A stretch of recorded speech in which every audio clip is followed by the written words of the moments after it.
Nais ko lamang ipaalam sa gusto pa mag-invest sa First Solar ay huwag na ninyo itutuloy, kasi umpisa October 14, 2024 ay hindi na nagbabayad ang platform na First Solar. 4 na beses lang ako naka-withdraw but now hindi na sila nagbabayad. Inuulit ko huwag na kayo mag-invest sa First Solar.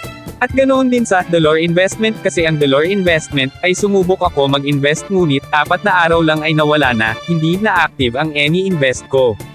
At pumasok lang sa balance ko ay 70 pesos pero hindi ko ma-withdraw dahil ang minimum na withdrawal ay 100. Ibig sabihin mag-invest ako ulit para lang magka-100 ang balance ko kung gusto ko maka-withdraw. Pero hindi na ako nag-deposit para hindi na madagdagan ang 100 pesos na na-scam sa akin kasi 100 pesos lang ang isinugol ko kung legit ba or hindi. Muli, huwag na kayo mag-invest sa First Solar at Dollar Investment. Paki-share ang video na ito para hindi na makapanloko ang mga scammers na iyan. Today is 16/20/24. Maraming salamat.